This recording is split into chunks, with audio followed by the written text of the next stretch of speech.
Merci à toi, Marc. Merci pour m'avoir invité. Alors, je fais partie du comité d'organisation. On a eu un peu conflit d'intérêts.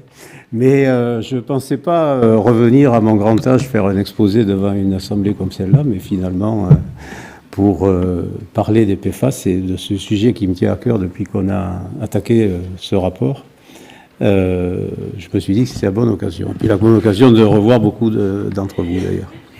Ce rapport, il est parti d'une saisine de la DGE, à l'Académie des technologies, sur le sujet, et après avoir donné nos conclusions à la DGE et passé beaucoup de temps en interview, en bibliographie, on s'est dit que c'était dommage de ne pas en assurer une diffusion plus large. Et c'est pour ça que l'Académie des technologies a décidé d'établir ce rapport. Vous avez le lien, vous pouvez donc trouver tout le détail sur ce site, ce qui vous permettra aussi de prendre connaissance des activités de l'Académie des technologies. Diane Darras, Paul-Joël Dorian qui est là, Yves Lévy et moi-même avons participé à ce rapport avec beaucoup de soutien. Beaucoup de soutien de certains d'entre vous qui sont dans la salle que nous avons interviewés pour essayer de faire une idée de ce sujet. Alors, Frédéric a déjà bien positionné le sujet, ça va me permettre de gagner du temps, et puis Bruno, avec ton intervention sur les polymères également. Mais rappelons que ce sont donc des molécules aux propriétés exceptionnelles, avec, ceci dit, des différences de comportement très significatives entre les polymères, les hautes masses et les petites molécules. Alors où est-ce qu'on met la séparation entre petites molécules et polymères en termes de masse molaire? Ça, c'est quelque chose à débattre. Mais les comportements sont très variables, comme ça a déjà été exprimé. Et les impacts sont également liés à cette chimie. Et à chaque fois, chaque PFAS, chaque molécule identifiée comme PFAS a un comportement spécifique.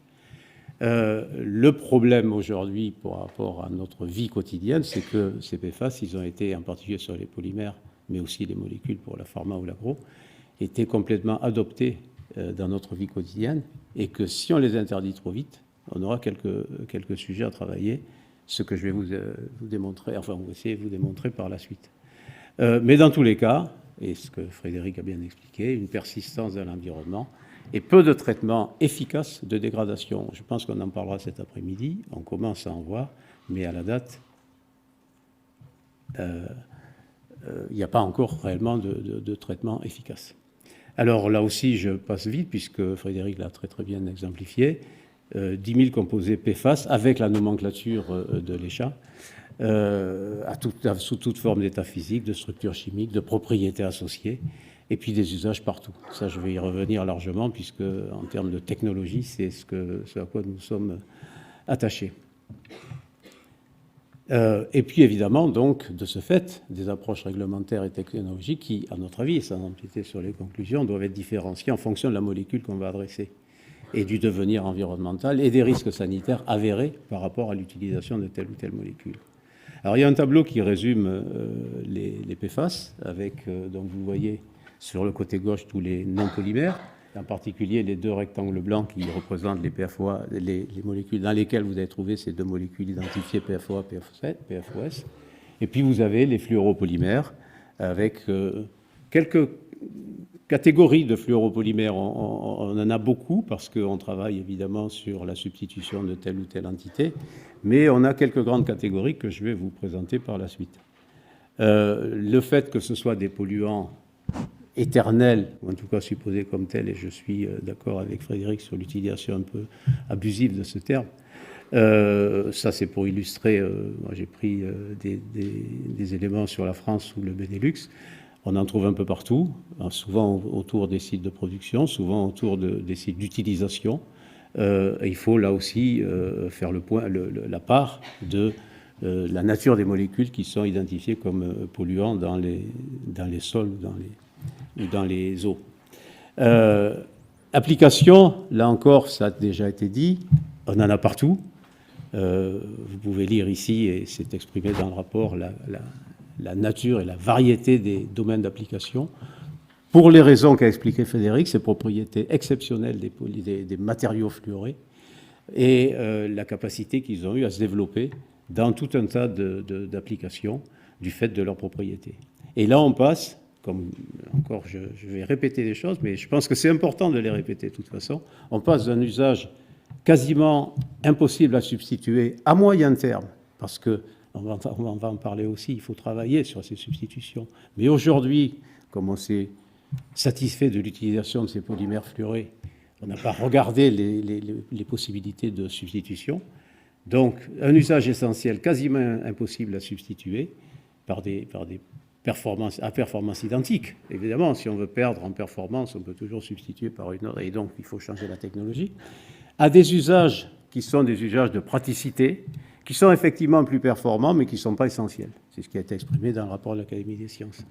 Et effectivement, on peut se passer d'un fart fluoré sous les skis, on ira 2-3 km moins vite. C'est pas si grave que ça. Mais il y a d'autres domaines dans lesquels aussi on peut se passer de la performance amenée par le polymère fluoré ou par la molécule fluorée. Alors là encore, je répète des choses, molécule fluorée en pharma et en agrochimie, ça a été présenté et débattu. Vous regardez en bas le grand nombre de médicaments connus et très utilisés qui contiennent des molécules fluorées, et pour les raisons qui ont été expliquées et débattues juste avant, que ce soit en pharma ou en agrochimie, avec de faibles possibilités de substitution à performance identique, toujours la même chose. Et puis quand vous savez le temps de développement et le coût de développement de nos médicaments, c'est pas du tout évident de trouver les substitutions à court terme. Alors, on va passer un peu de temps sur les polymères, avec les grandes catégories, juste pour vous montrer, et là encore vous pouvez lire tout ça dans le rapport, pourquoi on les utilise. Donc vous avez des fluoropolymères comme les perfluoropolyéthers, dont les propriétés... Alors vous allez toujours tourner autour de propriétés de résistance à la température, propriétés diélectriques, d'inertie chimique, à des solvants à des matériaux à des solvants ou des produits très agressifs, que vous ne pouvez pas trouver avec d'autres matériaux. Et donc, ça va vous amener des applications très larges pour les PFPE, avec des propriétés de lubrifiants en particulier, avec des propriétés d'anti-attachement, des agents de déboulage. Donc vous le voyez là encore, un grand nombre de propriétés avec des applications de niche. Bruno, tu l'as mentionné, 1% des polymères fluorés par rapport à la série des polymères, mais des applications où l'utilisation de ce polymère fluoré est totalement indispensable aujourd'hui, tant qu'on n'a pas trouvé d'alternative. Alors les PFPE, vous avez ensuite les fluoroélastomères, les Fluorinated Kunststoff Materials, c'est ce que veut dire FKM. Donc ils sont des polymères où la chimie a travaillé pour mettre au point les copolymères à base de fluorure de vinylidène, et des substitutions. Et chaque substitution va amener une propriété particulière en termes de résistance aux températures, en termes de résistance aux fluides, en termes de stabilité à tout un tas de produits. Et à chaque fois, vous allez utiliser ces FKM pour ces performances, que ce soit dans des joints. Alors c'est en particulier un compétiteur du néoprène, mais avec des propriétés améliorées, dans des joints, des pommes, des garnitures, des raccords. Et vous en trouvez pratiquement dans tous les domaines. Et vous voyez que des domaines comme l'aéronautique, j'y reviendrai tout à l'heure, ne peuvent pas se passer aujourd'hui de polymères fluorés et ne savent parfois même pas qu'elles utilisent les polymères fluorés dans leur application. Parce que le polymère, il arrive dans un objet qui a été fabriqué à partir de ça, un câble, un truc, et on ne sait parfois même pas que le polymère fluoré est là. Mais il est là, et s'il n'est pas là, l'avion ne va pas pouvoir voler. Je ne dis pas que ce n'est pas sur la propulsion, et c'est sur le fait que vous perdez une fonction majeure dans l'utilisation. Le PVDF, on en a parlé aussi, donc essentiel aujourd'hui dans les batteries, liants, séparateurs, compatibles alimentaires, comme toujours, ces polymères fluorés, ils sont non toxiques puisqu'ils sont totalement inertes dans des conditions normales d'utilisation. Et s'ils ont été préparés, fabriqués industriellement avec les bonnes molécules. On parlait tout à l'heure de l'utilisation du PFOA dans la fabrication du téflon. Ces molécules sont bannies aujourd'hui dans le monde industriel et c'est un des points importants sur la fabrication industrielle de ces choses-là. ECTFE, encore une autre famille. Pour illustrer la variété des familles, on est toujours sur le même type de polymères, mais à chaque fois avec des petites variations de l'un à l'autre, d'une famille à une autre, qui permettent de cibler des domaines d'application particuliers. Alors les CTFE, on les va retrouver en particulier dans des joints d'étanchéité, dans des protections contre la corrosion, et on les retrouve dans toutes les industries. Vous le voyez aussi bien dans l'industrie chimique, manufacturière, que dans des applications minières, des semi-conducteurs ou la pharmacie. À chaque fois, vous touchez avec le type de molécules fluorées que vous allez utiliser un grand nombre de domaines basés sur ces propriétés très spécifiques. Et puis le PTFE, on en a parlé, mais qui n'a pas utilisé de téflon? Donc je ne reviens pas sur les multiples utilisations du téflon. Vous avez tous utilisé un jour un ruban de téflon pour étanchéer votre robinet, j'imagine. En termes d'alternatives, vous avez la filasse. Ça marche un peu moins bien, je peux vous le dire. Et le téflon est totalement inerte, encore une fois, s'il a été préparé de manière respectueuse de l'environnement et s'il est traité en fin de vie de manière correcte également. Mais effectivement, c'est le problème. Vous voyez, donc, là aussi, ça a été déjà illustré par Frédéric, qui peut contenir des molécules de synthèse si le procédé de fabrication du téflon n'a pas été correctement, n'a pas été respectueux de l'environnement, avec les bonnes molécules. Et donc, il peut y avoir ces molécules de dégradation lors de l'utilisation, mais il peut également, lorsqu'en fin de vie, il n'est pas traité dans des bonnes conditions, s'il est traité par exemple à plus de 300 degrés, sa température de composition, on peut avoir des démissions de molécules toxiques. Et donc, le problème de la fin de vie se pose, et du traitement, de la collecte, pour justement éviter des expositions non souhaitées à la fin de vie de ces molécules. Et c'est en particulier lorsqu'on va parler d'objets contenant, de nombreux objets contenant du téflon qui seraient incinérés. Donc c'était point important. Alors, dans le rapport, vous allez trouver des tableaux. Ces tableaux, ils ont été déjà un petit peu illustrés aussi par la présentation de Frédéric. On les trouve partout. Et ce que vous pouvez voir ici, alors j'ai mis en rouge quelques domaines pour les illustrer. Je vous ai déjà parlé de l'aéronautique. J'ai été très impressionné par la discussion avec nos amis du GIFAS, le groupement des industries aéronautiques, qui nous ont dit on sait très bien qu'on a des PFAS dans nos avions, il y en a partout, et on ne sait pas comment aujourd'hui. D'une part, des fois, on ne sait pas comment ils arrivent, puisqu'on utilise une fonction dans un objet, et d'autre part, quelles seraient les alternatives pour amener les mêmes fonctions de lubrifiant, inifugent, anti-adhésif, barrière thermique, si on n'avait pas ces objets-là. Donc, le domaine de l'aéronautique est très exposé aux polymères fluorés et aujourd'hui ne voit pas de solution de substitution. Les batteries, le PVDF, ça a été mentionné, on a du PVDF dans les liants, dans les séparateurs de batteries actuels. Il existe des solutions possibles, mais aujourd'hui, il n'y a pas de solution aussi performante. Donc là encore, on va y revenir dans les substitutions, il va falloir pousser la recherche pour essayer de trouver des substitutions si on veut se passer du BFDF. Mais en attendant, dans les batteries actuelles. Alors on va travailler peut-être d'autres types de batteries, mais ça c'est un autre sujet.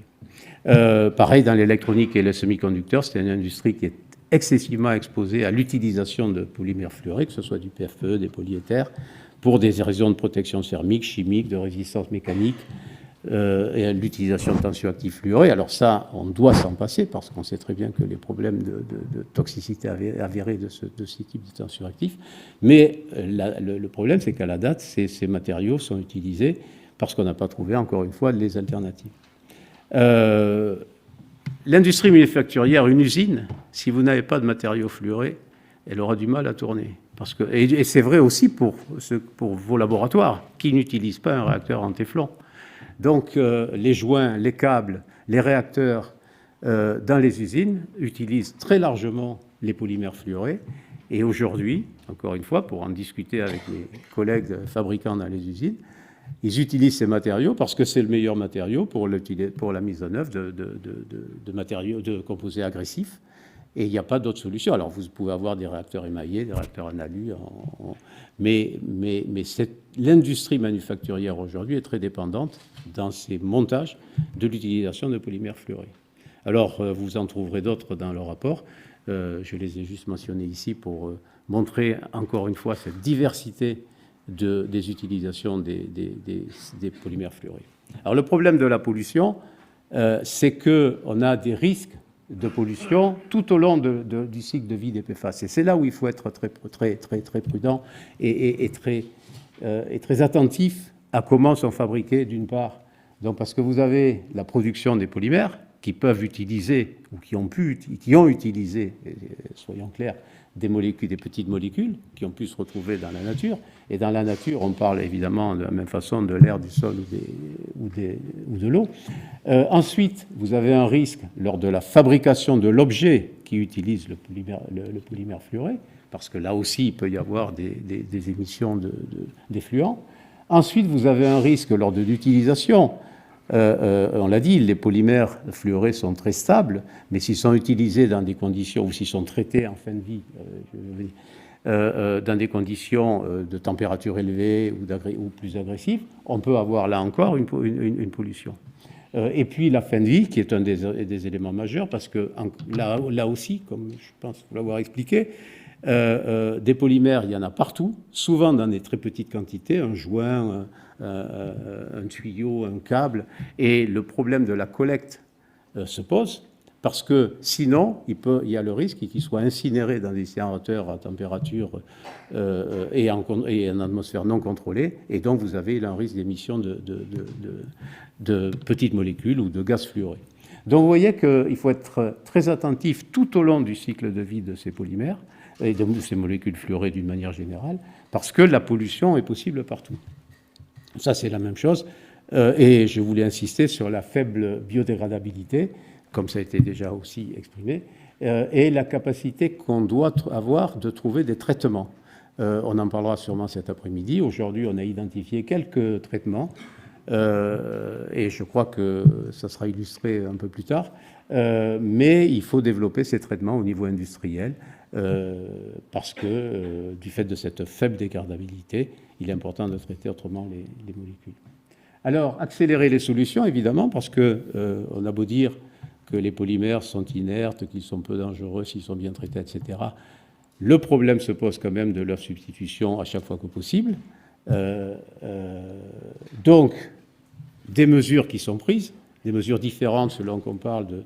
Alors, elle est très variable en fonction des pays, avec parfois des retours en arrière. Après un début, une interdiction totale de toutes les molécules fluorées, des retours en arrière basés sur la réalité des faits. C'est-à-dire qu'interdire certaines molécules aujourd'hui, ça poserait des vrais problèmes industriels et sociétaux. Donc des restrictions qui évoluent, alors qui sont très claires sur les petites molécules, et je pense que ça, il ne faut absolument pas y revenir. L'Europe est partie sur une restriction des l'âge, et puis plus récemment, et vous avez... le lien sur le document récent de l'Agence chimique européenne, qui commence à parler de restrictions et qui demande des contributions, justement, sur des questions qui sont posées. Il y a un document de 220 pages qui est sorti. Je ne l'ai pas encore lu complètement, mais je pense que c'est très important, justement, d'en prendre connaissance pour pouvoir voir, et vous allez voir qu'il y a des propositions de restriction des interdictions, de décalage dans le temps, parce qu'évidemment, dans certaines applications de polymères, il n'y a pas de solution possible, et le monde industriel, et notre application, notre utilisation personnelle dans la vie de tous les jours est à risque. Et en France, on a un plan national, on a eu déjà quelques interdictions, je parlais des fardes de ski, mais c'est vrai aussi dans le cosmétique, etc., pour ces applications que Frédéric et l'Académie des sciences mentionnaient comme non essentielles. Et une cartographie des zones à risque. Donc il y a des actions en France. Nous travaillons aussi avec les ministères pour essayer de passer nos recommandations. Mais c'est quelque chose qui est traité, mais avec aujourd'hui des mesures de restriction qui peuvent être différentes selon les pays et les continents. Et ça, c'est un enjeu aussi, parce qu'on a beau être les meilleurs élèves, si on laisse venir des produits issus de production moins respectueuses de l'environnement que peuvent le faire les industriels européens qui font des efforts, on aura un sujet. Alors, le point des substitutions. Vous trouverez aussi dans le rapport un tableau où on a essayé, en interrogeant les spécialistes, on a essayé de voir à quel horizon on pourrait avoir des substitutions dans telle ou telle application. J'en ai sorti là aussi quelques-unes en rouge pour les illustrer. Je reviens sur l'aéronautique. Dans la plupart des cas, alors évidemment, la substitution doit se faire au cas par cas, parce que comme il y a des dizaines de produits de polymères fluorés dans un avion, à chaque fois, il faut voir à quoi il sert, pourquoi on l'a mis là et comment on peut le remplacer.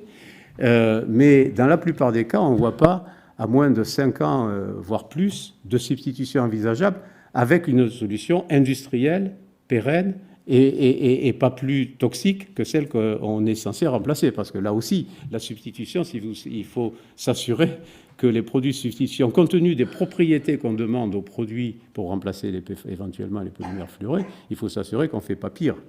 Donc, à chaque fois, on va trouver des délais qui sont entre 5 et 10 ans. Pour l'agro, ben voilà, ça a été exprimé, agro ou médecine. Aujourd'hui, les médicaments contenant du fluor sont indispensables. Il n'y a pas d'autre solution. Alors, il faut travailler. Les biotech vont sûrement amener des solutions dans le futur. Mais c'est un vrai sujet basé sur les propriétés très spécifiques de ces molécules et qui sont des molécules, justement, dont on peut classer dans les petites molécules et qui peuvent provoquer des pollutions dans les sols ou dans les eaux, évidemment. Bon, par contre, si on prend les cosmétiques, bien évidemment, on utilisait des polymères fluorés pour certaines applications de gloss, de toucher. Bon, je pense que s'il y a quelqu'un de la cosmétique qui ne serait peut-être pas forcément d'accord avec moi, mais je pense qu'on peut s'avancer et trouver des solutions un peu moins performantes. C'est la même chose que pour les fardes de ski. Donc à chaque fois, on peut se dire, dans certaines applications, on peut interdire sans que ça pose un problème existentiel et un problème industriel. Par contre, dans les batteries, bien évidemment, il faut regarder les autres batteries dans lesquelles on aurait moins de nécessité d'avoir des liants ou des séparateurs, et travailler des nouvelles technologies, et travailler aussi d'autres technologies de liants ou de séparateurs, ce qui aujourd'hui n'a pas été fait assez, parce que finalement, le PVDF, ça marche bien, donc pourquoi aller se chercher des complications. Bon, les gaz réfrigérants, c'est un autre exemple dans lequel, par contre, il y a eu un certain nombre de remplacements et d'interdictions, et ça, c'est pareil, c'est à condition on peut se permettre parfois une petite perte de performance pour avoir une solution plus respectueuse de l'environnement. Tout ça pour vous dire qu'il ne faut pas rêver. On peut se poser la question de la substitution des polymères fluorés, en particulier, ou des molécules fluorées, mais comme on n'a pas travaillé les substitutions avec assez d'intensité, à la fois au niveau du monde académique, au niveau du monde industriel, ben, il faudra du temps. Parce qu'une solution qu'on a dans le laboratoire, il faut beaucoup de temps pour la mettre au niveau industriel. Ça ne se fait pas en claquant des doigts. Et donc, il faut engager, j'anticipe sur les conclusions, je suis peut-être un peu long, non, ça va. Il faut engager ce genre d'action dès maintenant. Donc, vous trouverez dans le rapport domaine d'application par domaine d'application, les possibilités qu'on peut avoir. Il y en a, et je ne dis pas que les polymères fluorés sont à chaque fois irremplaçables. Il y a des cas où on peut trouver des systèmes alternatifs, mais comme ces systèmes ont été insuffisamment travaillés, encore une fois, au niveau industriel, il faudra un peu de temps. Et je veux insister sur ça, c'est qu'on peut avoir tendance à lire qu'on peut supprimer le PFAS et puis on va trouver des solutions alternatives très facilement. Ça, c'est faux. Dans la plupart des cas, on a du temps, on a des idées, mais il faudra du temps pour trouver les solutions alternatives. Bon, voilà, on a autant de lignes que de types d'applications, et vous voyez qu'il y en a énormément, et qu'à chaque fois, le PFAS est là pour une raison bien précise, et que sa substitution va prendre un certain temps, comme dirait, pour ceux qui l'ont connu, Fernand Reynaud. Alors, à partir de là, nous, on a fait un certain nombre de recommandations qui ne sont pas très loin, très complémentaires de celles du rapport de l'Académie des sciences. La première étant de communiquer, c'est-à-dire qu'aujourd'hui, on entend parler des PFAS en englobant la totalité des molécules fluorées, qu'elles soient petites ou grosses. Je crois qu'il faut quand même qu'on communique, nous les chimistes, sur l'importance de ces PFAS et de leur diversité et de l'importance de leur utilisation dans la vie quotidienne. Moi, ce que je dis beaucoup, c'est effectivement la pollution et les petites molécules, mais je dis rarement l'importance des PFAS dans les applications pour faire tourner une voiture, pour faire voler un avion ou pour faire fonctionner une batterie. Donc je pense qu'on a communiqué, et pourquoi pas établir une nouvelle nomenclature. Alors je sais que ça va alimenter du débat, mais à condition évidemment de caractériser très bien les performances et les propriétés, et en particulier la toxico sur le long terme de toutes les molécules, qu'on parle de petites ou de polymères. Mais je crois que d'avoir sous le même terme PFAS ces petites molécules toxiques et les molécules intermédiaires et les polymères n'est pas à l'avantage de l'industrie et de l'utilisation de ces PFAS et de ces molécules fluorées, et que c'est une généralisation trop grande. Donc, bon, voilà, c'est des choses qu'on va proposer à l'ECHA, justement, puisqu'ils demandent des propositions. Mais je serai ravi d'entendre vos commentaires là-dessus. Hiérarchiser les risques, et donc là aussi, le document de l'ECHA commence déjà à faire cette hiérarchisation, puisqu'on est passé d'une situation où on voulait tout interdire à des dérogations qui peuvent aller jusqu'à plus de 10 ans pour certains cas. Et donc, il faut répondre à cette consultation avec des arguments pour phaser les interdictions, substitutions. Il faut aller, si on peut, vers une substitution des molécules à chaque fois qu'on peut, et à chaque fois qu'on trouve une solution aussi performante et qui pose moins de problèmes. Mais il faut vraiment hiérarchiser tout ça. Un point important, c'est la pureté des polymères. On en a parlé aussi. La fabrication des polymères a pendant assez longtemps été peut-être un peu moins respectueuse de l'environnement qu'elle ne l'est aujourd'hui. Aujourd'hui, les industriels, en tout cas occidentaux, ont développé des nouveaux procédés, en particulier en polymérisation radicalaire plutôt qu'en émulsion, pour s'affranchir des petites molécules. Et donc, il faut s'assurer que lorsqu'un polymère arrive sur le marché ou pour l'utilisation, il ne contient pas en coproduit ces petites molécules toxiques qui peuvent être relarguées. Donc, garantir la pureté des polymères fluorés et éviter ces fameux produits toxiques est un point clé, et ça doit être surveillé à la sortie des usines. Et ça, je pense, pour en avoir parlé avec eux, les industriels sont tout à fait parés à collaborer sur ces sujets-là.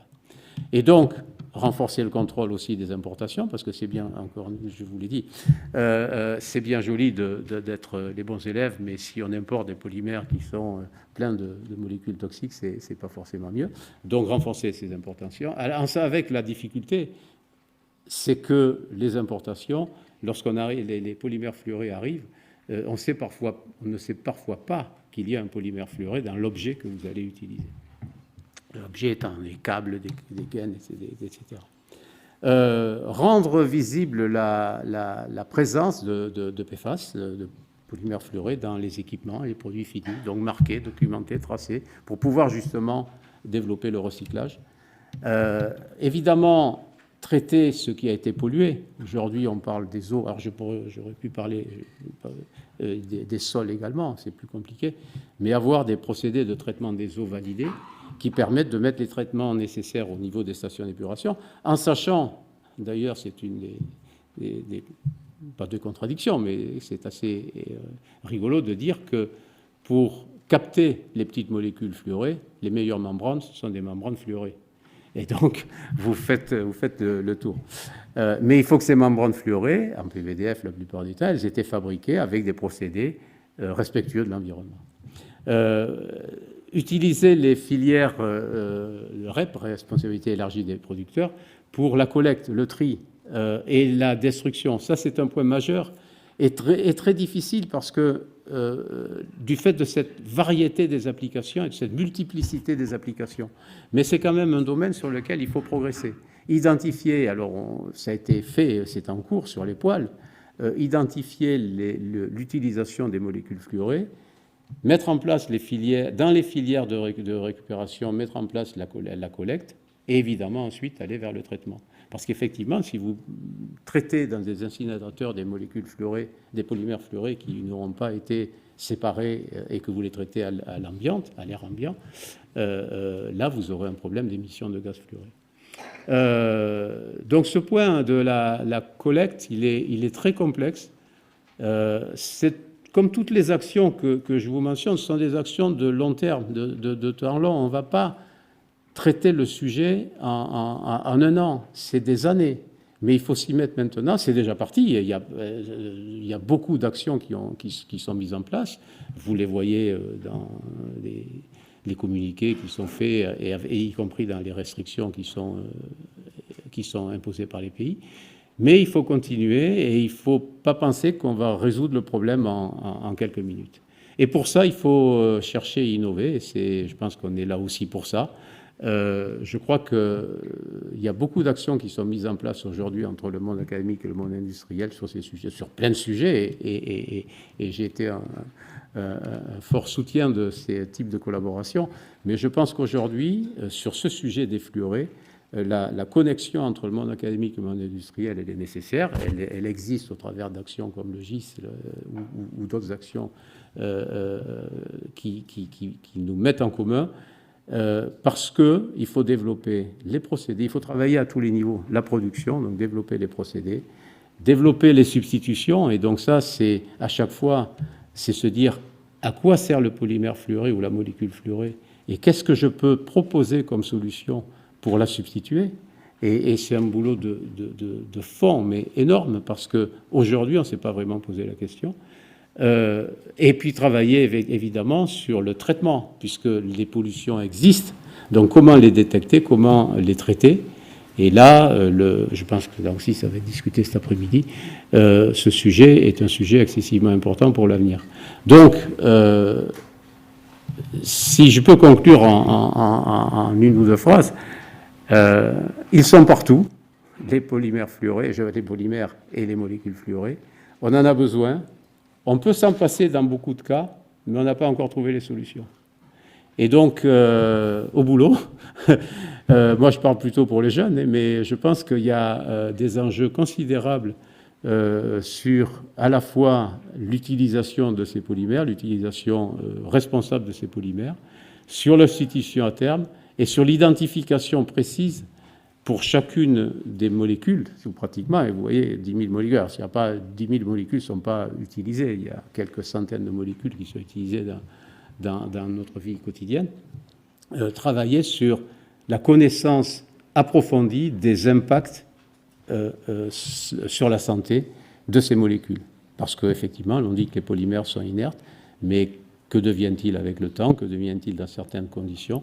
On a des idées, mais il faut quand même valider tout ça et toujours avoir des données chiffrées, validées sur l'utilisation de ces polymères et de ces molécules. Voilà en quelques mots. Merci Patrick.